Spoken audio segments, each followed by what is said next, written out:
Hi friends, welcome to our class. In the previous session, we discussed uses of dimensional analysis. In that, the second use is to check the dimensional correctness of a given physical equation. பரிமாண முறைப்படி கொடுக்கப்பட்ட ஒரு இயற்பியல் சமன்பாட்டை சரியா என சோதிக்கக்கூடிய ஒரு முறை அப்படின்னு சொல்லலாம். Let us take the equation of motion v is equal to u plus at. In this, v is the final velocity and u is the initial velocity, a is acceleration due to gravity and t is a time. Applying the dimensional formula on both sides, where the dimensional formula of velocity is Lt inverse and dimensional formula of initial velocity is also Lt inverse, and acceleration due to gravity Lt power minus 2 and time t. We get the dimensional formula, final dimensional formula is Lt inverse, which is equal to Lt inverse. Here the one time will be cancelled, so finally we get Lt inverse. So the left hand side which is equal to right hand side, so the quantities of the same dimension only can be added. அதாவது dimension சமமாக இருக்கக்கூடிய குவான்டிட்டிஸை மட்டும்தான் நம்மளால் என்ன பண்ண முடியும் அப்படின்னா இங்கே ஆட் பண்ணிக்க முடியும். So the given physical equation will be dimensionally correct. The given physical equation is dimensionally correct அப்படின்னு சொல்லலாம். சரிங்களா? இன்கேஸ் இங்கே வந்து டைமென்ஷன் வந்து மாறி இருந்ததுன்னா இங்கே வந்து டைமென்ஷனலி நாட் கரெக்ட் அப்படின்னு சொல்லுவோம். Example, check the correctness of a given equation of mb square which is equal to mgh using the dimensional analysis method. Dimensional analysis method வச்சு இந்த ஈக்குவேஷனை பரிமாண முறையில் சரியா அப்படிங்கிறத பார்க்கணும். Solution: dimensional formula for of mv square.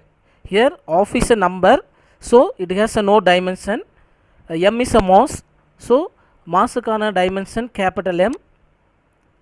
Then v is a velocity, so the dimensions of velocity is Lt inverse of square, which is equal to m L square t power minus 2. This is the dimension of mv square, and the dimensional formula of mgh is m is the mass, g is the acceleration due to gravity, and h is the height.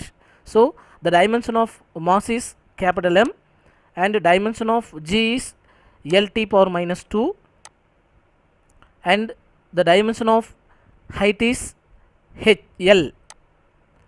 So finally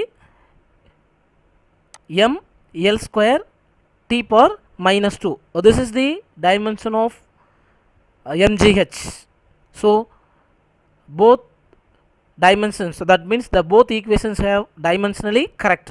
See here, of mb square of dimension is m L square t power minus 2, and mgh dimension is m L square t power minus 2. So both sides will be same. So the given equation is dimensionally correct. The third one is to establish the relation among the various physical quantities. அதாவது வெவ்வேறு இயற்பியல் அளவுகளுக்கிடையே உள்ள தொடர்பினை தரக்கூடிய சமன்பாட்டை எப்படி பெறுறது அப்படின்னு சொல்லி பார்ப்போம். பாருங்கள், if the physical quantity q depends upon the quantities q1, q2, q3, that is q is proportional to q1, q2 and q3. That means q is directly proportional to q1 power a, q2 power b, q3 power c. q is equal to, இந்த ப்ரொபோஷனல்ட்டை cancel பண்ணோம்னா நமக்கு ஒரு constant கிடைக்கும், அந்த வந்து கேன்னு எடுத்துக்கோங்க. So q1a, q2b, q3cன்னு கிடைக்கும். இங்கே k is an dimensionless constant. When the dimensional formula q1, q2, q3 and q are substituted according to the principle of homogeneity, the powers of m L t made equal on both sides. ரெண்டு சைடும் பாருங்கள், இங்கே வந்து அந்த dimensional formula apply பண்ணுறீங்க, இந்த சைடும் dimensional formula apply பண்ணுறீங்க. அப்போ லெஃப்ட் சைடுக்கான டைமென்ஷனல் ஃபார்முலாவில் கிடைக்கக்கூடிய பவரும் ரைட் சைடில் கிடைக்கக்கூடிய டைமென்ஷனல் ஃபார்முலாவுடைய பவரையும் வச்சு நம்ம ஏபிசியோட வேல்யூஸை வி கேன் கால்குலேட். சரிங்களா? இதுதான் வந்து ஒரு ஃபிசிக்கல் குவான்டிட்டியோட ரிலேஷன்ஷிப்பை கொண்டு வரதுக்கான மெத்தட். இது ரிலேட்டடான ஒரு எக்ஸாம்பிள் சம் பாருங்கள். obtain an expression for the time period of t of a simple pendulum. Simple பெண்டுலத்தோடைய டைம் பீரியட் நம்ம முன்னாடி படிச்சிருப்போம். ஆர் பார்த்தீங்கன்னா t is equal to 2 pi into root of L by G அப்படிங்கிறது நமக்கு தெரியும். ஸோ அதை ரிலேஷனை எப்படி சொல்கிறான்னு பாருங்கள். The time period t depends on mass of the bob, length of the pendulum, acceleration due to gravity G, at the place where the pendulum is suspended. The constant k is equal to 2 pi அப்படின்னு கொடுத்துறான். அதாவது time period of the simple pendulum ஆனது mass of the bob and length of the simple pendulum and acceleration due to கிராவிட்டிக்கு ப்ரொபோஷனாலிட்டியாக இருக்குது அப்படிங்கிறத சொல்லியிருக்கான். அப்போது இதுக்கான ரிலேஷன்ஷிப்பை நம்ம கொண்டு வர போகிறோம் பாருங்கள். இதை கொடுக்கப்பட்ட சமன்பாட்டிலிருந்து நம்ம என்ன பண்ணலான்னா t is directly proportional to m power a, l power b, g power c அப்படின்னு சொல்லுவோம். ஏன்னா a b c will gives the dimensions. So இந்த ப்ரொபோஷனாலிட்டியை கேன்சல் பண்ணும்போது நமக்கு ஒரு கான்ஸ்டன்ட் கிடைக்கும். வேர் t is equal to k into m power a, l power b, g power c அப்படின்னு கிடைக்கும். k is a dimensionless constant. So இதை வந்து according to dimensional formula படி எழுதும்போது here t power 1 which is equal to k is a dimensional constant அப்படிங்கிறதுனால இதுக்கு dimension கிடையாது. m is a mass, so capital M power A, and L is a length, so capital L power B, and G is an acceleration due to gravity. The dimension of acceleration due to gravity is Lt power minus 2 of C. Finally, we get the equation m naught L naught T power 1 which is equal to m power A, L power இங்கே ஒரு b இருக்குது, இங்கே L ஒரு c இருக்குது. So L power b plus c and t power minus 2c, t power minus 2c அப்படின்ட்டு final equation கிடைக்குது. So இதில் பவர்ஸை compare பண்ணுவோம். அப்போது இதில் லெஃப்ட் ஹேண்ட் சைடில் ஏவோட வேல்யூ, ரைட் ஹேண்ட் சைடில் ஏவோட வேல்யூ பார்த்தீங்கன்னா வேர் a is equal to 0 and b plus c equal to 0 and minus 2c equal to 1, minus 2c is equal to 1. Solving the a, b and c values, அப்போது a is equal to 0, minus 2c is equal to 1 அப்படிங்கும்போது c is equal to minus 1 by 2 கிடைக்கும். c is equal to minus 1 by 2 கிடைக்கும். அப்போ இந்த c ஓட வேல்யூவை இந்த equation apply பண்ணும்போது b minus 1 by 2 is equal to 0ன்னு வரும். இந்த minus 1 by 2 ஈக்குவல்ட்டுக்கு அந்த சைடு போகும்போது b is equal to plus 1 by 2ன்னு வரும். So the value a is equal to 0, b is equal to 1 by 2, c is equal to minus 1 by 2 கிடைக்கும். அப்போது இந்த values equation apply பண்ணும்போது from the above equation இந்த equation apply பண்ணுங்கள். t is equal to k into m power a பதிலாக 0 and b power 1 by 2, sorry l power 1 by 2, g power minus 1 by 2. This equation can be written t is equal to k into l by g the whole power 1 by 2 அப்படின்னு எழுதலாம். சரிங்களா? இதில் பாருங்கள் k into இந்த square ரூட்டை cancel பண்ணி, sorry இந்த ஹாஃபை கேன்சல் பண்ணிட்டு நம்ம ஸ்கொயர் ரூட் போட்டோம்னா k into root of L by ஜின்னு கிடைக்கும். ஸோ கேவோட வேல்யூ பார்த்தீங்கன்னா 2 பை அப்படிங்கிறதுனால hence t is equal to 2 pi into root of L by g அப்படின்னு எழுதலாம். ஸோ அப்போ இதிலிருந்து பார்த்தீங்கன்னா நமக்கு வந்து ஒரு ரிலேஷன், ஒரு வேரியஸ் ஃபிசிக்கல் குவான்டிட்டிலிருந்து நமக்கு ஒரு ரிலேஷன்ஷிப் கிடச்சிருச்சு. சரிங்களா? அதாவது mass, length, acceleration due to gravity இந்த 3 குவான்டிட்டியும் வச்சு நம்ம வந்து time period of the simple பெண்டுலத்தை கால்குலேட் பண்ணலாம். Another one example, the force F acting on a body moving in a circular path depends on the mass of the body m, velocity v and radius r of the circular path. Obtain the expression for the force by dimension analysis method. Take the value of k is equal to 1. அதாவது வட்டப்பாதையில் இயங்கக்கூடிய ஒரு பொருளின் மீது செயல்படக்கூடிய விசை F வந்து அதனுடைய பொருளினுடைய நிறை, திசைவேகம் மற்றும் வட்டப்பாதையின் ஆகரம் ஆகியவற்றை பொறுத்தது அப்படின்றத பரிமாண முறைப்படி சொல்லியிருக்காங்க. சரிங்களா? பாருங்கள், where F is directly proportional to M power A, V power B, R power C அப்படின்னு எடுத்துக்கலாம். இங்கே ஆஸ் யூஷுவல் ப்ரொபோஷனாலிட்டி கேன்சல் பண்ணி ஒரு கான்ஸ்டன்ட் கொண்டு வரும். That is a dimensionless constant where F is equal to K into M power A, V power B and R power C. Here m is the mass, v is the velocity and r is the radius. சரிங்களா? இதை rewrite the equation.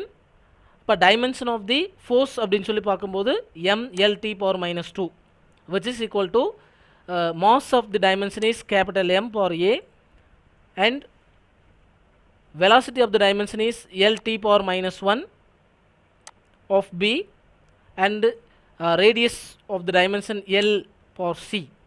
So the finally M power A, L power B and T power minus B and L power C. So rewrite the equation M power A, L power B plus C, L power B plus C and T power minus B. So comparing the dimensions on both sides of M, L and T, where A is equal to 1 here A is equal to 1 and B plus C is equal to 1, here B plus C is equal to 1 and minus B is equal to minus 2, minus B is equal to minus 2. Applying the B value here, B is equal to, we can take B is equal to 2 because both sides minus will be cancelled to each other and apply the B oda value in the equation apply பண்ணும்போது B is equal to 2 னு apply பண்ணிங்கன்னா 2 plus C is equal to 1 னு வரும், where C is equal to minus 1 னு நமக்கு கிடைக்கும். சரிங்களா? அப்போ இந்த ஈக்குவேஷன் அப்ளை பண்ணுங்க, where F is equal to M power A க்கு பதிலா 1, V பவர் B க்கு பதிலா 2 and R பவர் C க்கு பதிலா minus 1 னு அப்ளை பண்ண போகிறோம். ஸோ இதை ஈக்குவேஷன் படி எழுதும்போது where F is equal to M V square divided by R அப்படின்னு எழுதலாம். ஏன்னா R இன்வர்ஸை 1/R எழுதலாம் இல்லைங்களா? ஸோ அந்த ஃபார்முலா படி இந்த ஈக்குவேஷனை F is equal to M V square by R அப்படின்ட்டு எழுதலாம். Next limitations of dimensional analysis, பரிமாண பகுப்பாய்வினுடைய வரம்புகளை பற்றி பார்க்கலாம்.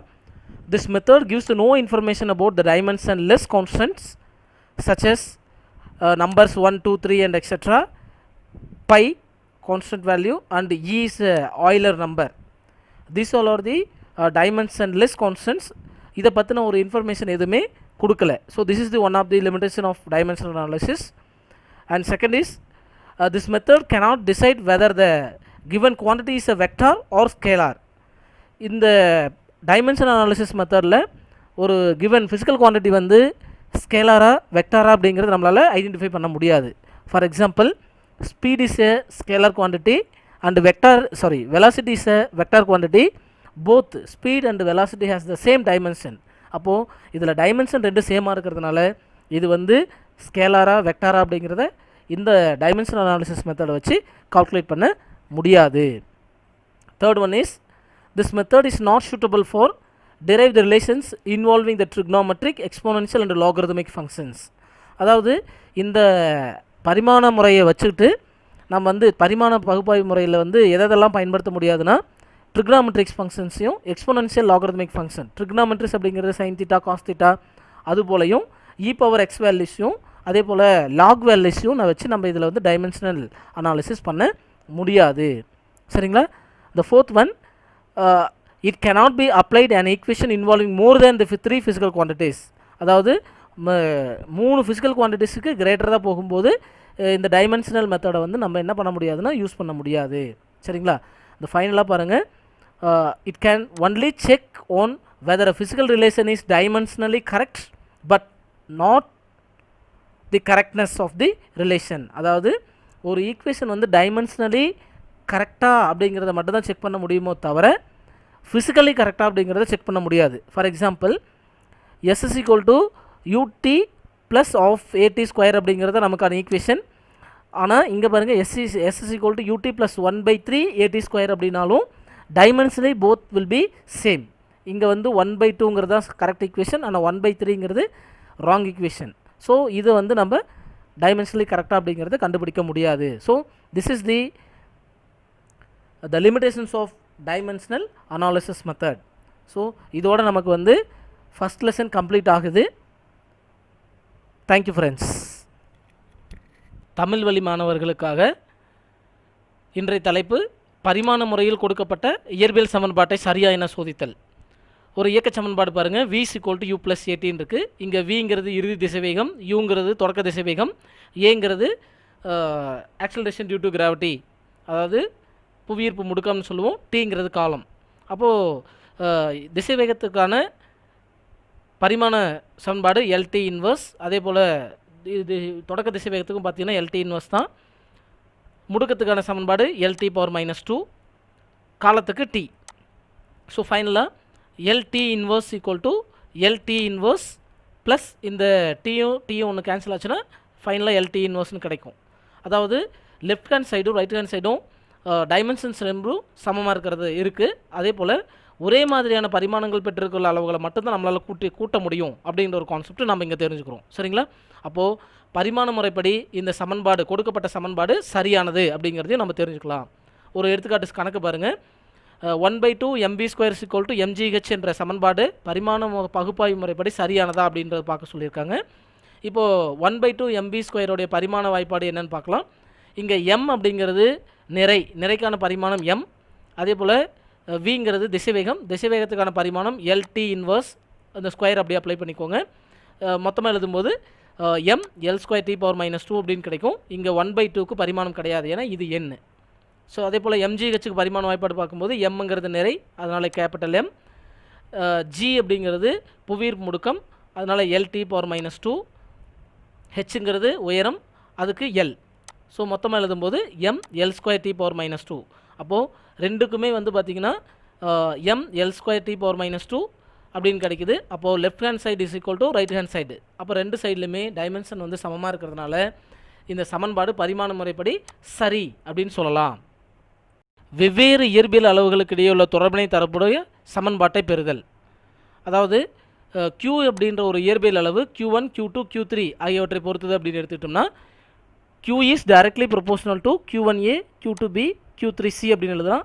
இந்த ப்ரொபோஷனல் எடுத்துகிட்டு கான்ஸ்டன்ட் எழுதும்போது ஒரு K கிடைக்கும். இங்கே K அப்படிங்கிறது பார்த்திங்கன்னா ஒரு பரிமாணமற்ற மாறிலி அப்படின்னு சொல்லலாம். அப்போது Q1, Q2, Q3 இங்கே இதனுடைய பரிமாண வாய்ப்பாட்டை பிரதிட்டு, அப்போது அந்த பரிமாண வாய்ப்பாட்டின் மூலியமாக அதனுடைய MLT அப்படின்னுடைய அடுக்குகளை ரெண்டும் சமப்படுத்தும் போது நமக்கு வந்து ABCயினுடைய மதிப்புகளை பெறலாம். இந்த ABC அப்படிங்கிறது தான் நமக்கு என்னென்னா பரிமாணங்கள் அப்படின்றத சொல்லும். அப்போது இடது புறமும் வலது புறமும் MLTயினுடைய அடுக்குகளை சமன் செய்யப்படும் போது நமக்கு வந்து வெவ்வேறு இயற்பியல் அளவுகளுக்கு இடையே இருக்கக்கூடிய ஒரு தொடர்பு நமக்கு கிடைக்கும். சரிங்களா? இப்போ ஒரு எடுத்துக்காட்டு கணக்கு பாருங்கள். தனி ஊசலினோட அலைவு நேரத்திற்கான கோவையை பரிமாண முறையில் பெறுக அப்படின்னு சொல்லியிருக்காங்க. அப்போது ஒரு அலைவு நேரம் அப்படிங்கிறது ஊசல் குண்டினுடைய நிறை M, ஊசலின் நீளம் L, அந்த இடத்துல புவியீர்ப்பு முடுக்கம் G ஆகியவற்றை சார்ந்தது அப்படிங்கிறத கண்டுபிடி அல்லது ப்ரூவ் பண்ணுங்கன்னு சொல்லியிருக்காங்க. இங்கே கேங்கிறது மாறிலி, அந்த கேவனுடைய மதிப்பு 2πன்னு சொல்லியிருக்கு. சரிங்களா? தீர்வு பாருங்கள். கொடுக்கப்பட்ட சமன்பாட்டை நம்ம எப்படி எழுதலாம்? T is proportional to m/a, l/b, g/c அப்படின்னு எழுதலாம். சரிங்களா? இங்கே mங்கிறது நிறை, Lங்கிறது நீளம், Gங்கிறது புவியீர்ப்பு முடுக்கம், ABCங்கிறது அதனுடைய டைமென்ஷன்ஸ் அப்படின்னு எடுத்துக்கலாம். இங்கேயும் ப்ரொபோஷனாலிட்டி எடுத்து ஒரு கான்ஸ்டன்ட் K இன்ட்ரடியூஸ் பண்ணுறோம். இது வந்து ஒரு டைமென்ஷன் லெஸ் கான்ஸ்டன்ட், அதாவது பரிமாணமற்ற மாறிலி அப்படின்னு சொல்லலாம். சரிங்களா? இதை பரிமாண முறையில் எழுதும்போது T⁻1, Tக்கு T⁻1, K வந்து மாறிலிங்கிறதுனால இதுக்கு டைமென்ஷன் கிடையாது, அதாவது பரிமாணம் கிடையாது. நிறைக்கு Mன்னு எழுதலாம், நீளத்துக்கு L அப்படின்னு எழுதுவோம், L/b. G அப்படிங்கிறது புவியீர்ப்பு முடுக்கம், புவியீர்ப்பு முடுக்கத்துக்கான பரிமாணம் LT⁻² ஆஃப் C அப்படின்னு எழுதுவோம். So m/0, L/0, T⁻1 = m/a. இங்கே ஒரு L/b, இங்கே ஒரு L/c இருக்குது. So L/b + c and T⁻-2c கிடைக்கும். இப்போது மேலே இருக்கக்கூடிய டைமென்ஷன்ஸ் வேல்யூஸை ரெண்டு சைடும் ஈக்குவல் பண்ணுவோம் பாருங்கள். A = 0, A = 0, B + c = 0, இங்கே B + c = 0, -2c = 1 அப்படின்னு எழுதுவோம். -2c = 1. அப்போ c = -1/2 அப்படின்னு கிடைக்கும். c = -1/2ன்னு கிடைக்கும். இந்த c = -1/2 இங்கே அப்ளை பண்ணிங்கன்னா b = +1/2 அப்படின்ட்டு நமக்கு கிடைக்கும். சரிங்களா? இந்த வேல்யூஸும் மேலே இருக்கக்கூடிய ஈக்குவேஷன் அப்ளை பண்ணிங்கன்னா t = k × m/a க்கு பதிலாக 0, L/b க்கு பதிலாக +1/2 அண்டு G/c க்கு பதிலாக -1/2 அப்படின்னு கிடைக்கும். ஸோ இந்த வேல்யூஸை நம்ம மறுபடியும் இந்த ஈக்குவேஷனை சிம்பிளிஃபை பண்ணும்போது நம்ம என்ன எழுதலாம் அப்படின்னா t is equal to k into L divided by G the whole power 1 by 2 அப்படின்ட்டு இந்த ஈக்குவேஷனை சிம்பிளிஃபை பண்ணி எழுதலாம். இந்த 1 by 2 கேன்சல் பண்ணோம்னா நம்ம ஈக்குவேஷனை k into root of L by Gன்னு எழுதலாம். சரிங்களா? இங்கே kங்கிறது 2π அப்படிங்கிறதுனால t is equal to 2π into root of L by G அப்படின்னு எழுதலாம். சரிங்களா? அப்போது ஒரு இயற்பியல் அளவினுடைய அதாவது ஒரு ஊசல் குண்டினுடைய நீளம், நிறை, அதனுடைய புவியீர்ப்பு முடுக்கம் கொடுக்கப்பட்டு அதிலிருந்து அந்த ஊசல் குண்டினுடைய அலைவு நேரத்தை நம்ம பெறலாம். சரிங்களா? அடுத்த ஒரு எடுத்துக்காட்டு கணக்கு பாருங்கள். வட்டப்பாதையில் இயங்கும் பொருளின் மீது செயல்படும் விசை F, பொருளின் நிறை M, திசைவேகம் V மற்றும் வட்டப்பாதையின் ஆரம் ஆகியவற்றை பொறுத்தது எனில் விசைக்கான சமன்பாட்டை பரிமாண பகுப்பாய்வு முறையில் பெறுக அப்படின்னு சொல்லியிருக்கான். அப்போ கேஸ் ஈக்குவல் இங்கே 1ன்னு கொடுத்தாச்சு. இப்போ சமன்பாட்டின்படி F is directly proportional to M power A, V power B and R power C அப்படின்னு எழுதலாம். இங்கே எம்ங்கிறது நிறை, விங்கிறது திசைவேகம், ஆறுங்கிறது ஆரம், வட்டப்பாதையினுடைய ஆரம். இந்த ப்ரொபோஷனல்ட்டை எடுத்துகிட்டு ஒரு கான்ஸ்டன்ட் ரெடியூஸ் பண்ணுங்கள். கேனுடைய மதிப்பு 1. இது பரிமாணமற்ற மாறிலி, அதனால் இதுக்கு வந்து என்ன கிடையாது, டைமென்ஷன் இருக்காது. சரிங்களா? அப்போது விசைக்கான பரிமாணம் M L T power -2. So நிறைக்கான பரிமாணம் எம் பவர் ஏ. அதே போல் திசைவேகத்துக்கு L T power -1 of B. அதே போல் ஆரத்துக்கு பார்த்தீங்கன்னா எல் ஆஃப் சி. ஸோ இந்த ஈக்குவேஷனை M power A, L power B plus C, T power -b அப்படின்னு எழுதலாம். அப்போது ரெண்டு சைட்லேயும் ஏபிசி வேல்யூஸை சமப்படுத்தும் போது A equal to 1, B plus C equal to 1, -b equal to -2 அப்படின்னு வரும். இந்த மைனஸ் கேன்சல் ஆச்சுன்னா b ஈக்குவல் டு 2ன்னு வரும். இந்த b ஈக்குவல் டு 2 நீங்கள் அப்ளை பண்ணிங்கன்னா 2 + c ஈக்குவல் டு 1ன்னு கிடைக்கும். அப்போ c ஈக்குவல் டு -1 அப்படின்ட்டு எழுதலாம். சரிங்களா? இந்த மதிப்புகளை மேலே இருக்கக்கூடிய ஈக்குவேஷன் அப்ளை பண்ணிங்கன்னா f is equal to m power 1, ஏக்கு பதிலாக 1, v பவர் பிக்கு பதிலாக 2, r பவர் சிக்கு பதிலாக -1. இது எப்படி எழுதலாம்னா f is equal to mv²/r அப்படி எழுதலாம். இங்கே r இன்வர்ஸை 1/rன்னு எழுதலாம். அப்போது சமன்பாடானது f is equal to mv²/r அப்படின்ட்டு கண்டுபிடிக்கலாம். பரிமாண பகுப்பாய்வின் வரம்புகள் என்னென்னு பார்க்கலாம். எண்கள், பை, இ அப்படின்ற ஆய்லர் எண் போன்ற பரிமாணமற்ற மாறிலிகளுடைய மதிப்பை இம்முறையில் நம்மளால் பெற முடியாது.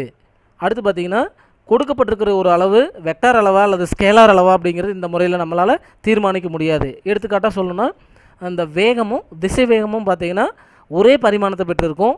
ஆனால் வேகம் அப்படிங்கிறது ஸ்கேலார் அளவு, திசைவேகம் அப்படிங்கிறது வெக்டார் அளவு. ஆனால் இதை வந்து நம்மளால் இந்த பரிமாண முறையில் இது எது ஸ்கேலார் எது வெக்டார்னு பிரித்து பார்க்க முடியாது. அடுத்து திரிகோணமிதி, அடுக்குக்குறி மற்றும் மடக்கை போன்ற சார்புகளினுடைய சமன்பாடுகளை நம்மளால் அதனுடைய தொடர்புகளை இம்முறையில் கண்டறிய முடியாதுன்னு சொல்லப்பட்டிருக்கு. பார்த்திங்கன்னா சைன் தீட்டா, காஸ் தீட்டா, அதுக்கப்புறம் பார்த்திங்கன்னா எக்ஸ்போனன்ஷியல் பவர், லாகோடைய பவர், இது எல்லாத்தையும் நம்மளால் என்ன பண்ண முடியாதுன்னா இந்த பரிமாண முறையில் ரிலேஷன்ஷிப் கொண்டு வர முடியாது. அடுத்து மினிமம் 3 இயற்பியல் அளவுகளுக்கு மட்டும்தான் நம்மளால் வந்து பரிமாணம் முறையை பயன்படுத்த முடியும். 3க்கு மேற்பட்ட இயற்பியல் அளவுகளுக்கு வந்து நம்மளால் இந்த சமன்பாடுகளை பயன்படுத்த முடியாது அப்படின்னு சொல்லப்பட்டிருக்கு. அடுத்தது இந்த முறையின் மூலியமாக ஒரு சமன்பாடு பரிமாண முறையில் சரியானதா அப்படின்றத மட்டும்தான் நம்மளால் பார்க்க முடியுமே தவிர இதனுடைய உண்மையான சமன்பாட்டை நம்மளால் கண்டுபிடிக்க முடியாது. எடுத்துக்காட்டாக இந்த ரெண்டு சமன்பாட்டையும் பாருங்கள். s is equal to ut plus 1/3 at², s is equal to ut plus 1/2 at². இதில் சரியான சமன்பாடு எதுனா இந்த சமன்பாடு, ரெண்டாவது சமன்பாடு தான். ஆனால் இது ரெண்டுக்கும் டைமென்ஷன் சமமாக இருக்கும். அப்போ டைமென்ஷன் சமமாக இருக்குதுன்னா dimensionally they are equal. But அதனுடைய உண்மையான சமன்பாடு எது அப்படிங்கும்போது நம்ம உண்மையான சமன்பாடை இங்கே கண்டுபிடிக்க முடியாது. அதாவது பரிமாண பகுப்பாய்வின் மூலிமா கண்டுபிடிக்க முடியாது அப்படிங்கிறது ஒரு மிகப்பெரிய ஒரு ட்ராபேக்காக இருக்குது. சரிங்களா? இதோட நமக்கு வந்து ஃபஸ்ட் லெசன் வந்து முடிகிறதுப்பா. Unit 1 nature of physical world and measurements, book back 1 mark solution. The first 1 mark is one of the combinations from the fundamental physical constants is hc/g. The unit of this expression is, அதாவது ஒரு physical constants hc/g அப்படின்ற ஒரு ஈக்குவேஷனை உருவாக்குது. இந்த எக்ஸ்பிரஷனுடைய unit என்ன அப்படின்னு கேட்டிருக்கோம். பாருங்கள், hc/g which is equal to unit of h represents the Planck constant and c is the velocity of light and g is the gravitational constant. So the unit of h is joule second and unit of c is meter second inverse and the unit of g is Newton meter square kilogram power minus 2. இந்த ஜூலை வந்து நம்ம எப்படி எழுதலாம்னா Newton metre அப்படின்னு எழுதலாம். So instead of joule we are using newton metre and s inverse divided by Newton meter square kilogram power minus 2. Rearrange the equation. Here Newton meter cancel to each other and s inverse cancels. So here one more m is there, here 1m will be cancelled. So finally kilogram square. So in the kilogram square option A is a correct. That means the unit of this expression is kilogram square. The second one mark, if the error in the measurement of the radius is 2%, then the error in the determination of volume of the sphere will be. நல்லா கவனிங்க, ஒரு கோளத்தினுடைய ஆரத்தை அளவிடும்போது ஏற்படக்கூடிய பிழை 2%, அதனுடைய கன அளவை கணக்கிடும்போது ஏற்படக்கூடிய பிழையை கண்டுபிடிக்க சொல்லியிருக்காங்க. சரிங்களா? So volume of the sphere, அதாவது ஒரு கோளத்தினுடைய கன அளவுக்கான சமன்பாடு v is equal to 4/3 pi r cube. In that the error in the volume is del v divided by v into 100ன்னு சொல்லுவோம். ஸோ இந்த வால்யூமை நம்ம 3 times of radius அப்படின்னு எழுதலாம். So 3 into del r divided by r into 100. ஏன் வந்து ரேடியஸில் சொல்கிறோம் அப்படின்னா பிகாஸ் நம்மக்கிட்ட வால்யூம் டைரெக்டாக இல்லை, அதனால் ரேடியஸை வச்சு நம்ம வால்யூமுக்கு பர்சன்டேஜ் எரர் கண்டுபிடிக்க போகிறோம். So 3 into the radius error measurement எவ்வளோனா 2%. So totally 6%. So the volume of the error measurement in the volume of the sphere will be 6%. Option D is a correct. And third one mark, if the length and the time period of an oscillating pendulum have errors of 1% and 3% respectively, then the error in measurements of acceleration due to gravity is, அதாவது அலைவுறு ஊசலினுடைய நீளம் மற்றும் அலைவு நேரம் ஆகியவற்றுடைய பிழைகள் என்னென்னா 1%, அப்புறம் 3% அப்படின்னு எடுத்துக்கிறோம். அப்போனா ஈர்ப்பு முடுக்கம் அளவிடும்போது ஏற்படக்கூடிய பிழை என்னன்னு கேட்குறாங்க.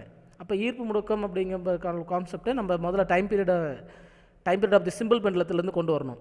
அப்போது ஒரு தனி ஊசலின் அலைவு நேரத்துக்கான சமன்பாடு t is equal to 2 pi√L by g அப்படின்னு எழுதலாம். இதில் நமக்கு g தான் கேட்டிருக்காங்க. அப்போது இந்த ஈக்குவேஷனை ஸ்கொயர் பண்ணுங்கள். அப்படி ஸ்கொயர் பண்ணும்போது ஸ்கொயர் ரூட் கேன்சல் ஆயிரும். இதில் ஜியை மேலே கொண்டு ஈக்குவேஷன் ரீஅரேஞ்ச் பண்ணிங்கன்னா where g is equal to 4 pi square into L divided by t square அப்படின்னு கிடைக்கும். சரிங்களா? இங்கே வந்து நமக்கு என்னென்னா ஆக்சலரேஷன் டியூ டு கிராவிட்டியில் எரர் மெஷர்மெண்ட் தான் கேட்குறோம். அப்போ del g divided by g is equal to sum of del L divided by L plus 2 into del t divided by t அப்படின்னு கிடைக்கும். ஏன்னா இங்கே t ஸ்கொயர் இருக்கிறதுனால 2 into t எழுதுவோம். சரிங்களா? ஸோ ஃபைனலி த லென்த் மெஷர்மெண்ட்டில் எவ்வளோ எரர்னா 1%. அதே போல் டைம் பீரியடில் எவ்வளோ எரர் மெஷர்மெண்ட்னா 3%. இங்கே ஒரு 2 இருக்குது. So 2 into 3 6% plus 1 is equal to 7%.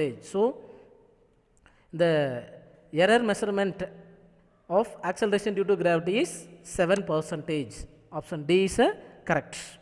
The fourth one mark, the length of a body is measured as 3.51 meter.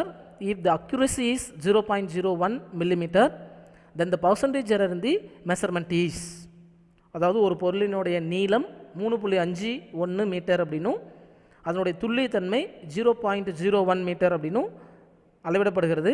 அப்படின்னா இந்த அளவீட்டினுடைய விழுக்காட்டு பிழை எவ்வளோ, பர்சன்டேஜ் எரர் எவ்வளோன்னு கேட்குறாங்க. ஸோ பர்சன்டேஜ் எரருக்கான formula del L divided by L. இங்கே del L அப்படிங்கிறது 0.01 millimetre divided by L உடைய வேல்யூ 3.51 மீட்டர். ஸோ இந்த ஈக்குவேஷனை இன்ட்டு 100% எரர் கொண்டு வரும்போது, ஸோ இந்த ஈக்குவேஷனை சிம்பிளிஃபை பண்ணும்போது நமக்கு ஃபைனலாக 0.28% வருது. So option C is correct. Fifth one mark, which of the following has the highest number of significant figures? அதாவது கீழ்கண்டவற்றில் எது வந்து அதிகமான முக்கிய எண்ணுருக்களை பெற்றிருக்கு அப்படின்னு சொல்லி கேட்குறாங்க. அப்போ Here option A has the significant figure is 1, option B significant figure is 3, option C significant figure is 4, and option D significant figure is 5. So option D has the highest significant figure. See here, rule, all zeros to the right of the decimal point and to the right of a non-zero digit are significant. அப்போது decimal பாயிண்ட்டுக்கு right சைடில் இருக்கக்கூடிய நான் zero டிஜிட்டுக்கு நெக்ஸ்ட்டாக இருக்கக்கூடிய zeros எல்லாமே significant அப்படிங்கிறதுனால so option D is right. Question 6, if pi is equal to 3.14 then the value of pi square is, அதாவது பையனுடைய மதிப்பு கொடுக்கப்பட்டிருக்கு, பை ஸ்கொயர்னுடைய மதிப்பு என்னன்னு கேட்குறான். pi square is equal to 3.14 into 3.14 which is equal to 9.8596 அப்படின்னு கிடைக்கும். அப்போது இதுதானே ஆன்சர். அப்போ ஆப்ஷன் ஏ இஸ் கரெக்ட் அப்படின்னு சொன்னால் இட் இஸ் ராங். ஏன்னா நம்ம இதை எதுவுமே கொடுக்காதப்போ இதை வந்து நம்ம சிக்னிஃபிகண்ட் ஃபிகரில் தான் ஆன்சர் கொடுக்கணும். அப்போ சிக்னிஃபிகண்ட் ஃபிகர் அப்படிங்கும்போது இதில் மினிமம் சிக்னிஃபிகண்ட் ஃபிகர் பாருங்கள் 3, அப்போ 3ல் தான் நம்ம ஆன்சர் கொடுக்கணும்.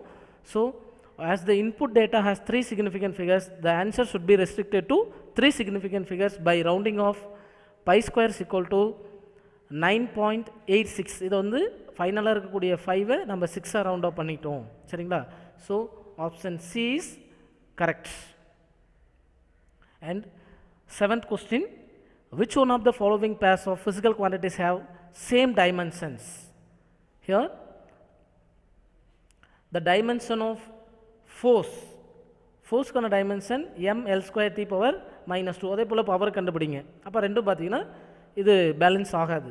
ஸோ செகண்டுக்கு டார்க் அண்ட் எனர்ஜிக்கு பார்த்தீங்கன்னா டார்க்குடைய dimension ml square T power -2. இங்கே ml பவர் -2ன்னு கொடுத்துருக்கோம், இது wrong. ml square T power -2ன்னு வரும்.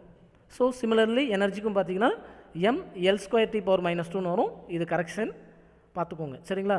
அப்போது டார்க்கும் எனர்ஜியும் சேம் டைமென்ஷன் இருக்குது. அதே போல் டார்க்கும் பவரும் பார்த்திங்கன்னா டைமென்ஷன் சேமாக இருக்காது. ஃபோர்ஸ்க்கும் டார்க்கும் பார்த்திங்கனாலும் டைமென்ஷன் சேமாக இருக்காது. சரிங்களா? ஸோ ஆப்ஷன் பி மட்டும்தான், டார்க்கும் எனர்ஜி மட்டும்தான் டைமென்ஷன் வந்து சேமாக இருக்குது. So B is correct answer. another, the dimensional formula of Planck's constant is, அதாவது பிளாங்க் கான்ஸ்டன்ட்டுடைய டைமென்ஷனல் ஃபார்முலா கேட்குறாங்க. ரொம்ப சிம்பிள், நமக்கு யூனிட் தெரிஞ்சாலே நம்ம ஆன்சர் போட்டலாம். அது முன்னாடி நமக்கு ஒரு ரிலேஷன் இருக்குது. E is equal to h new அப்படின்ற ஈக்குவேஷன் படிச்சிருப்போம். அதை வந்து h is equal to E by நியூன்னு எழுதலாம். சரிங்களா? இங்கே நியூங்கிறது ஃப்ரீக்வன்சி. நம்ம முன்னாடி டைமென்ஷனல் ஃபார்முலாவில் படிச்சிருப்போம். Frequency news equal to 1/t அப்படின்னு சொல்லி படிச்சிருப்போம். அப்போ அதை வந்து நம்ம டைமென்ஷனில் எழுதும்போது T இன்வர்ஸ் அப்படின்னு சொல்லுவோம். அப்போது ஈங்கிறது எனர்ஜி. அப்போ எனர்ஜிக்கான dimensional formula ml square T power -2. அதே போல் ஃப்ரீக்வன்சிக்கு பார்த்தீங்கன்னா டி இன்வர்ஸ் அப்ளை பண்ணும்போது இந்த இன்வர்ஸும் இங்கே ஒரு டீயோட இன்வர்ஸும் கேன்சல் ஆச்சுன்னா ஃபைனலி ml ஸ்கொயர் டி இன்வர்ஸ்னு கிடைக்கும். ஸோ இதுதான் வந்து டைமென்ஷன்ஸ் ஆஃப் பிளாங்க் கான்ஸ்டன்ட். அப்போ option A is a correct answer. So 9th question, the velocity of the particle v at an instant t is given by, ஏதாவது ஒரு இன்ஸ்டன்ட்டில் velocity கொள்கிறான், அந்த டீங்கிற இன்ஸ்டன்ட்டில் velocity of the particle v is equal to at plus BT square. அப்போ dimensions of B என்னன்னு கேட்குறான். நம்ம டைமென்ஷன்ஸ் ஃபார்முலா படிக்கும்போதே சொல்லியிருப்போம், சேம் டைமென்ஷன்ஸ் இருக்கக்கூடிய குவான்டிட்டிஸை மட்டும்தான் நம்மளால் ஆட் பண்ண முடியும் அப்படின்ட்டு. அப்போது v is equal to ஏடியாக இருக்கணும், அதே போல் v is equal to பிடி ஸ்கொயராக இருக்கணும். அப்போது ஒவ்வொரு குவான்டிட்டியுமே சேம் டைமென்ஷனாக இருந்தால் தான் நம்மளால் ஆட் பண்ணிக்க முடியும். அப்போது விங்கிறது வெலாசிட்டி, அப்போ இதனுடைய டைமென்ஷன் எல்டி இன்வர்ஸ். அதே போல் ஏங்கிறது acceleration due to gravity. Acceleration due to gravity பார்த்தீங்கன்னா எல்டி பவர் -2. அதே மாதிரி டீக்கு ஒரு டைமென்ஷன் டி, அப்போ கேன்சல் பண்ணால் எல்டி இன்வர்ஸ் கிடச்சிடும், வெலாசிட்டிக்கான டைமென்ஷன். அதே போல் பிடி ஸ்கொயரும் நமக்கு வெலாசிட்டிக்கான டைமென்ஷன் தான் கிடைக்கணும். அப்படின்னா இங்கே டி ஸ்கொயர் இருக்குது, அப்போ டி பவர் 2ன்னு வரும். அப்போ இது கூட எந்த ஒரு டைமென்ஷன் ஆட் பண்ணால் எனக்கு வந்து வெலாசிட்டிக்கான டைமென்ஷன் கிடைக்கும் அப்படின்னு சொல்லி பார்க்கும்போது எல்டி பவர் -3 போடும்போது இங்கே டி ஸ்கொயர் இருக்குது, இந்த டி ஸ்கொயரும் டி பவர் -3யும் கேன்சல் ஆச்சுன்னா எல்டி இன்வர்ஸ்னு கிடைக்கும். So the dimension of P is L T power -3. Option D is correct. The 10th question, the dimensional formula for gravitational constant g is, already நம்ம வந்து இந்த டைமென்ஷனல் ஃபார்முலா டேபிளேஷனில் பார்த்துருப்போம். m inverse L cube t power -2, m inverse L cube T power minus 2. Option B is correct. 11th 1 mark. The density of the material in CGS system of units is 4 grams centimeter power minus 3. In a system of units in which unit of length is 10 centimeter and unit of mass is 100 gram, then the value of density of the material will be. அதாவது CGS சிஸ்டத்தில் ஒரு மெட்டீரியலோடைய density, அதாவது அடர்த்தியானது 4 gram centimetre power minus 3ன்னு கொடுத்துட்டாங்க. இன்னொரு another சிஸ்டத்தில் வந்து பார்த்திங்கன்னா அதனுடைய லென்த்து 10 சென்டிமீட்டர்னும் அதனுடைய நிறை 100 கிராம்னு கொடுத்துட்டான். அதனுடைய டென்சிட்டி ரெண்டாவது சிஸ்டம் ஆஃப் யூனிட்டில் அந்த மெட்டீரியலோடைய டென்சிட்டியை கால்குலேட் பண்ண சொல்லியிருக்கான். இது வந்து தேர்டு யூனிட், அதாவது அப்ளிகேஷன் டைமென்ஷனல் அனாலிசிஸில் தேர்ட் ஃபார்முலாவை அப்ளை பண்ணுறதுக்கு ஈக்குவல். ஸோ பாருங்கள், N1 into U1 which is equal to N2 into U2ங்கிற ஃபார்முலாவை நம்ம அப்ளை பண்ணணும். Sorry, second application. அப்போது இது எப்படி நம்ம ரிலேட் பண்ணுறதுன்னு பார்த்தீங்கன்னா, N1 into U1ங்கிறது அதனுடைய யூனிட்ஸ். அந்த யூனிட்டுங்கிறது இங்கே டைமென்ஷனில் கன்வெர்ட் பண்ணும்போது டென்சிட்டிக்கு மாஸ் பர் யூனிட் வால்யூம் அப்படின்னு சொல்லுவோம். அப்போ mask capital M, வால்யூமுக்கு L cube, பையில் வரதுனால L பவர் மைனஸ் 3ன்னு யூஸ் பண்ணுவோம். So M1 L1 power minus 3 which is equal to N2 into same, அதனால் சேம் டைமென்ஷன் தான். அப்போ M2 into L2 power minus 3. இங்கே மைனஸ் 3 அப்படிங்கிறது வால்யூமுக்கு ரெப்ரசன்ட் பண்ணக்கூடிய unit, mass per unit volume. அப்போ வால்யூமை L பவர் 3ன்னு எழுதலாம். அது டினாமினேட்டர்லேருந்து மேலே வரும்போது L பவர் மைனஸ் 3 கன்வெர்ட் ஆகிருக்கு. சரிங்களா? நமக்கு வந்து ரெண்டாவது யூனிட் ஆஃப் சிஸ்டம் தான் வேணும். அப்போ N2 is equal to N1 into M1 divided by M2 of 1 into L1 divided by L2 of minus 3 காமனாக வெளியே எடுத்துக்கிறீங்க. So which is equal to இங்கே N1 வேல்யூ தான் 4 கிராம் சென்டிமீட்டர் பவர் மைனஸ் 3. அப்போ 4 into இந்த சிஸ்டத்தில் பாருங்கள், இது சிஜிஎஸ் சிஸ்டம் அப்படிங்கும்போது M1 is equal to 1 centimetre, sorry M1 is equal to 1 gram, L1 is equal to 1 centimetre. அதே வந்து அனதர் சிஸ்டத்தில் நமக்கு வந்து M1 is equal to 100 gram, M2 is equal to 100 gram, L2 is equal to 10 centimeter. இப்போ apply பண்ணுங்கள். வேர் N1க்கு பதிலாக 4 into M1க்கு பதிலாக 1 divided by M2க்கு பதிலாக 100 கிராமும் கேன்சல் ஆகிக்கும். இன்ட்டு L1க்கு பதிலாக பாருங்கள், இங்கே 1 சென்டிமீட்டர், அதனால் 1 டிவைடட் பை இங்கே 10 centimetre L2, so 10 the whole power minus 3. So apply N2 is equal to 4 into இதை ரீஅரேஞ்ச் பண்ணும்போது 1000 டிவைடட் பை 100 அப்படின்ட்டு வரும். இந்த வேல்யூஸை கேன்சல் பண்ணிங்கன்னா ரிமைனிங் 40 யூனிட்ஸ் அப்படின்னு கிடைக்கும். So the density of the material in the another system is 40 units. C வந்து கரெக்டான answer. 12th question, if the force is proportional to square of the velocity, F is directly proportional to V ஸ்கொயர்னு சொல்கிறோம். Then the dimension of proportionality constant, கேவோடைய value கேட்குறான். நமக்கு தெரியும், இப்போ பார்த்தீங்கன்னா force is directly proportional to velocity square அப்படிங்கும்போது proportionality எடுத்துகிட்டு ஒரு கான்ஸ்டன்ட் கே வி ஸ்கொயர்னு எழுதலாம். K is equal to F by V ஸ்கொயர்னு எழுதுங்க. இப்போது எஃப்க்கான டைமென்ஷனல் ஃபார்முலா, அதாவது ஃபோர்ஸுக்கான dimension formula MLT power minus 2, வெலாசிட்டிக்கு LT inverse the whole square. இதை ரீஅரேஞ்ச் பண்ணும்போது, சிம்பிளிஃபை பண்ணும்போது ஃபைனலாக ML இன்வர்ஸ் அப்படின்னு நமக்கு கிடைக்குது. இதுதான் வந்து எதனுடைய டைமென்ஷன்னா ப்ரொபோஷனாலிட்டி கான்ஸ்டன்ட்டோடைய dimension. So option D is correct.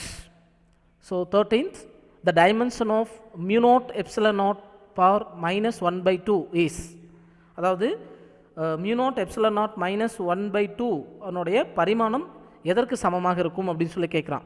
லென்த்துக்கா, டைமுக்கா, வெலாசிட்டிக்கா, ஃபோர்ஸுக்கா அப்படின்ட்டு. சரிங்களா? இப்போது இந்த கொஸ்டினில் நம்ம கொஞ்சம் டைமென்ஷன்ஸ் ஃபார்முலாவை அப்ளை பண்ண வேண்டியதாக இருக்கும். The unit of permeability mu naught, நல்லா புரிஞ்சுக்கோங்க. the unit of permeability mu naught is equal to, unit நாங்கள் சொல்கிறேன், நியூட்டன் ஆம்பியர் பவர் மைனஸ் 2ன்னு வரும். ஆக்சுவலாக இந்த இடத்துல டைமென்ஷன்ஸ் மாற்றி போட்டிருக்காங்க. கீழே இருக்கிறது மேலே வரும், மேலே இருக்கிற டைமென்ஷன் கீழே வரும். சரிங்களா? அப்போ mu naught is equal to NA power minus 2ன்னு சொல்லுவோம். அப்போ என்னங்கிறது நியூட்டன், நியூட்டனுக்கான unit kilogram metre second power minus 2ன்னு எழுதலாம். அதே போல் A பவர் மைனஸ் 2 அப்படியே வச்சுக்கோங்க. சரிங்களா? அப்போ kilogram metre second power minus 2 into A power minus 2, இது எல்லாத்தையும் டைமென்ஷன் கன்வெர்ட் பண்ணும்போது கிலோகிராமுக்கு M, மீட்டருக்கு L, செகண்ட் பவர் மைனஸ் 2க்கு T power minus 2, A power minus two டைரெக்டாக அப்ளை பண்ணிக்கலாம். ஸோ இந்த டைமென்ஷன் மியூ நாட்டுக்கு உண்டானது மாற்றி போட்டிருக்காங்க, கொஞ்சம் கரெக்டாக அப்சர்வ் பண்ணுங்கள். அதே போல் the unit of permittivity epsilon naught is equal to என்னென்னு எழுதலாம்னா, எப்சிலான் நாட்டோட unit coulomb square Newton inverse metre power minus two அப்படின்னு சொல்லுவோம். பழையபடியே கூலும் வந்து அப்படின்னா கியூ அதாவது சார்ஜோட யூனிட் தான் கூலும். அப்போ கியூ ஈக்குவல் டு என்னென்னு எழுதலாம்னா ஐடின்னு எழுதலாம். ஐக்கு யூனிட் ஆம்பியர், டீக்கு வந்து செகண்ட் அப்படின்னு சொல்லுவோம். அப்போ ஆம்பியர் செகண்ட் இன்ட்டு நியூட்டனுக்கு வந்து பார்த்தீங்கன்னா இப்போ தான் பார்த்தோம் kilogram metre second power minus two, ஒரு இன்வர்ஸ் மேலே போட்டுக்கணும் மொத்தமாக, அப்புறம் metre power minus two. So இந்த ஈக்குவேஷன்ஸை அந்த இன்வர்ஸ் வேல்யூ உள்ளே கொண்டு வரும்போது ஃபைனலாக ஈக்குவேஷன் எப்படி வரும்னா, the dimension of epsilon naught is M inverse L power minus three T power four A power two அப்படின்னு கிடைக்கும். ஸோ இதுதான் வந்து dimension of permittivity epsilon naught அப்படின்னு சொல்லுவோம். ஸோ இப்போது dimension of mu naught epsilon naught the whole power minus 1/2 is equal to, இப்போது epsilon நாட்டோடைய value பார்த்தீங்கன்னா M inverse L power minus three T power four A power two into mu நாட்டுக்கு வந்து பார்த்திங்கன்னா M L T power minus two A power minus two the whole power minus 1/2. இந்த ஈக்குவேஷனை simplify பண்ணும்போது பாருங்கள், M inverse M cancel ஆயிரும், L power minus த்ரீலேருந்து ஒரு எல் கேன்சல் ஆச்சுன்னா L power minus two, and T power ஃபோர்லேருந்து T power minus two cancel ஆச்சுன்னா டி பவர் டூ, ரிமைனிங் இந்த ஏ பவர் டூவும் ஏ பவர் மைனஸ் டூவும் கேன்சல் ஆயிரும். So the whole power minus 1/2. இந்த மைனஸ் 1/2 உள்ளே கொண்டு போகும்போது இந்த மைனஸும் கேன்சல் ஆகி டூ கேன்சல் ஆகி எல்லுன்னு கிடைக்கும். இந்த ஈக்குவேஷனில் டூ கேன்சல் ஆகி டி பவர் மைனஸ் ஒன்னு கிடைக்கும். So finally the dimension of the equation epsilon naught mu naught the whole power minus 1/2 is equal to LT inverse, which is equal to dimension of velocity. So option C is correct. 14th 1 mark, Planck's constant h, speed of light in vacuum c, and Newton's gravitational constant g are taken as three fundamental constants. Which of the following combinations of this has a dimension of length? சரிங்களா, அதாவது இது வந்து நியூட்டன்ஸுடைய அந்த dimensional ஃபார்முலாவுடைய third அப்ளிகேஷனை use பண்ணுற மாதிரி இருக்கும். ஒன்றுக்கு ஒன்று ரிலேஷன்ஷிப்பை கால்குலேட் பண்ணுறது. பாருங்கள், the L is proportional to H power A G power B C power C அப்படின்னு சொல்லி எடுத்துக்கலாம் இந்த ரிலேஷனை. ஏன்னா அதுதான் வந்து லென்த்துக்கான டைமென்ஷன் வேணும் அப்படின்னு சொல்லியிருக்கான். சரிங்களா, அப்போது L is proportional to H power A G power B C power C. Here H is the Planck constant, G is Newton's gravitational constant, and c is the velocity. Substituting the dimensions of each value, where L dimension of L is capital L and h is the Planck constant. Planck constant dimension m L square t power minus 1 of A, and the dimension of g is m inverse L cube t power minus 2 of B, and dimension of velocity L t inverse of C. Using the powers of MLT, here our m க்கு 0 இருக்கிறதுனால இங்கே 0, which is equal to இங்கே a, m க்கு a இருக்குது, அப்போ a, அதே போல் minus இங்கே ஒரு b இருக்கும். So a minus b is equal to 0 அப்படின்னு எழுதலாம். இந்த ஈக்குவேஷன் ரீஅரேஞ்ச் பண்ணும்போது a is equal to b அப்படின்னு சொல்லலாம். சரிங்களா, அடுத்தது எல்லோடைய டைமென்ஷனை ஈக்குவேட் பண்ணும்போது l is equal to 1, அப்போ 1 equal to எல்லுக்கு இங்கே பாருங்கள் 2a இருக்குது, அப்போ 2a ப்ளஸ் இங்கே எல்லுக்கு பார்த்தீங்கன்னா 3b இருக்குது ப்ளஸ் 3b, இங்கே எல்லுக்கு பார்த்தீங்கன்னா ஒரு c இருக்குது, ஸோ ப்ளஸ் c. ஸோ இது ஒரு டைப் ஆஃப் ஈக்குவேஷன். அதே போல் டீயோடைய டைமென்ஷன்ஸை ஈக்குவேட் பண்ணும்போது டி இங்கே இல்லை, அதனால் 0, which is equal to t power minus a. அப்போ வந்து என்ன வரும், மைனஸ் a. அதே போல் டீக்கு மைனஸ் 2b, இங்கே டீக்கு பார்த்தீங்கன்னா minus c, which is equal to 0. அப்போ இந்த ரெண்டு ஈக்குவேஷனையும் பேலன்ஸ் பண்ணும்போது பாருங்கள், இந்த ஏவும் இந்த ஏவும் கேன்சல் ஆகும். சாரி, ஒரு 2a ஒரு a கேன்சல் ஆச்சுன்னா 1a கிடைக்கும். அதே போல் 3bலேருந்து ஒரு 2b போச்சுன்னா ரிமைனிங் ஒரு b கிடைக்கும். ஸோ சிசி கேன்சல் ஆயிரும். அப்போ 1 equal to 1a ப்ளஸ் 1bன்னு கிடைக்கும். அப்போ 1a plus 1b equal to 1னா a equal to b இல்லையா, அப்போ 1a ப்ளஸ் 1bயை 1a ப்ளஸ் bக்கு பதிலாக ஏன்னு எழுதுனீங்கன்னா 2a equal to 1ன்னு வரும். அப்போ a equal to 1/2ன்னு கிடைக்கலாம். அதே போல் இங்கே a equal to 1/2ன்னு அப்ளை பண்ணிங்கன்னா b equal to 1/2ன்னு கிடைக்கும். ஸோ ஃபைனலாக இந்த ரெண்டு ஈக்குவேஷனையும் மேல் இருக்கக்கூடிய இந்த ஈக்குவேஷன் அப்ளை பண்ணும்போது c is equal to -3/2 கிடைக்கும். சரிங்களா?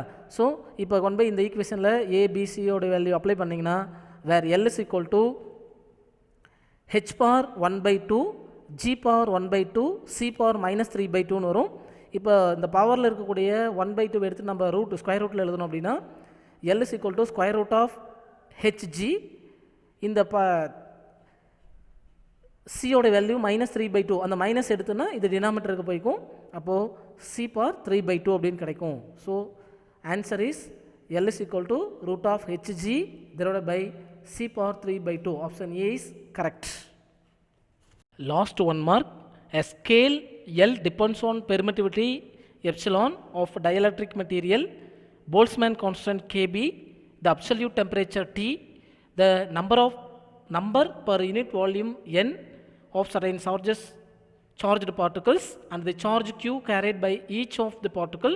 Which of the following expression for L is dimensionally correct? அதாவது என்ன சொல்லியிருக்காங்கன்னா, ஒரு அளவினுடைய நீளம் L, மின்காப்பு பொருளினுடைய விடுதிறன் எப்சிலான், போல்ட்ஸ்மேன் மாறிலி KB, தனிச்சொலி வெப்பநிலை T, ஓரலகு பருமனுக்கான மின்னூட்ட துகள்கள் எண்ணிக்கை N, ஒவ்வொரு துகளின் மின்னூட்டம் Q ஆகியவற்றை பொறுத்து இருக்குது அப்படின்னு எடுத்துட்டோம்னா நீளத்திற்கான எந்த சமன்பாடு பரிமாண முறையில் சரி அப்படின்னு சொல்லி கேட்குறான். அப்போ ஒரு ரிலேஷனை கொண்டு வரணும் இந்த ஈக்குவேஷனை வச்சுக்கிட்டு. சரிங்களா? அப்போது இந்த கீழே கொடுத்துருக்கிற 4 ஆன்சரில் எது எந்த சமன்பாடு ஈக்குவேஷன் டைமென்ஷனுக்கான ஈக்குவேஷனுக்கு கரெக்டாக வருதோ அதுதான் நம்ம என்ன சொல்லுவோன்னா இந்த ஆன்சராக சொல்ல போகிறோம். சரிங்களா? இப்போ பாருங்கள், இதுக்கான ஆன்சர் செகண்ட் ஆன்சர் தான். இங்கே எப்சலான் கேபி டி அப்படிங்கிறதுலாம் பார்த்திங்கன்னா கான்ஸ்டன்ட் வேல்யூஸ். எப்சலான்ங்கிறது பெர்மிட்டிவிட்டி அப்படின்னு சொல்லுவோம். அண்ட் கேபிங்கிறது போல்ட்ஸ்மேன் கான்ஸ்டன்ட், டிங்கிறது நமக்கு டெம்பரேச்சர், கியூங்கிறது சார்ஜ். ஸோ இதில் இந்த வேல்யூஸை பற்றி பின்னாடி பார்ப்போம். ஸோ ஜஸ்ட் முன்னாடி இன்ஃபர்மேஷன் கொடுத்து அதுக்கு டைமென்ஷன் மட்டும் எப்படி கண்டுபிடிக்கிறதா தெரிஞ்சுக்க போகிறோம். ஸோ ஒவ்வொரு வேல்யூக்கான டைமென்ஷன் நம்ம கால்குலேட் பண்ணலாம். பாருங்கள், இதை கால்குலேட் பண்ணி எது லென்த்தோட டைமென்ஷனுக்கு ஈக்குவலாக வருதோ ஸோ அதுதான் ஆன்சர் அப்படின்னு சொல்லலாம். பாருங்கள், இதெல்லாம் எடுத்துட வேண்டாம், நம்ம இது எதையும் கொண்டு போக வேண்டாம். சிம்பிளாக கேபி டி ஈக்குவல் டு எனர்ஜிக்கு ஈக்குவல். நல்லா புரிஞ்சுக்கோங்க, இந்த கேபியும் டியும் சேர்ந்து எனர்ஜிக்கு ஈக்குவல். அப்போ அது ஈன்னு எடுத்துக்கலாம். சரிங்களா? அப்போ எப்சலானோடைய டைமென்ஷன் பாருங்கள் என்ன அப்படின்னு சொல்லி பார்த்தீங்கன்னா, அதாவது எப்சலான் அப்படிங்கிறது பெர்மிட்டிவிட்டி அப்படின்னு சொல்லுவோம். அதனுடைய dimension m inverse L power -3 T பவர் 4 A² அப்படின்னு கிடைக்கும். நம்ம முன்னாடி 1 மார்க்கில் பார்த்துருக்கோம்.